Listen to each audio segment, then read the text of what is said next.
Now I've been out, I don't know, 10 years or so, and the program is totally different emphasis.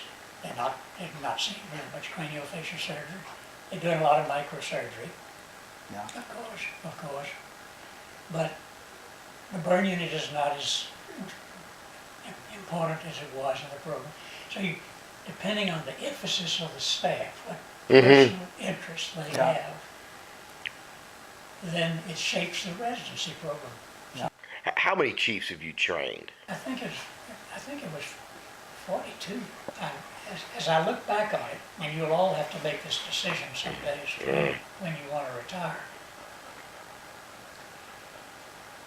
I would, here at Virginia, you lose your chairmanship. What, like at 70? No, at 65. And, Which we both passed. when I got to be 65, they didn't mess around. They hadn't moved much. They just started getting a search committee together. The search committee didn't do much. And a year or two went by, and I was kind of waiting to hear from them. A few candidates were brought here for interviews from different parts of the country. Another year went by. Finally, when I was 68, they got active. And by the time I was 69, they had made a decision that Ray would be the new chairman. Interestingly, they interviewed people from all over the country, and they ended up saying the two strongest candidates they had were Ray and John Person. But I was having a great time with the surgery and working with the residents and students. So I stayed on until I was 73. So the question came up, how much longer should I do that? There's no law in Virginia that, Right. I guess there is a law that is age discrimination. That's right. It's the other way. You Yes. can't fire you. But I decided maybe it was time to do something else. I particularly wanted to take a long trip with my wife that we hadn't had a chance to take. So I retired with my fingers crossed. As I look back on it, I wish I'd retired earlier, as much as I was enjoying it when I did retire.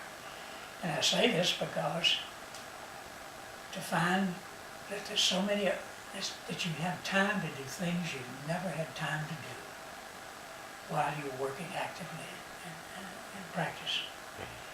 And a lot of those things turn out to be very rewarding and very interesting. I would have liked to have had a little more time to do things with my wife. She died in 2010. So we had a number of great years after I retired, but I would have liked a little more time to do. You never know how long you're going to have your health. I'm 91 years old. Wow. You look so good. I'm inspired again. I used to think that was a really old age. And I play golf twice a week. Wow. I went down to Gatlinburg last week to a big regional bridge tournament. Took up bridge after. Found some wonderful people there. Gotten involved with the Minnesota Public Affairs. I'm on the JABA board for care for the elderly in the community. And I'm learning a lot about the community and things. From my personal standpoint, the thing that made the most exciting clinical difference was the introduction and practical development of microsurgery. Okay. I think that made more change in the surgical procedures that plastic surgeons were carrying out than any one change that I remember.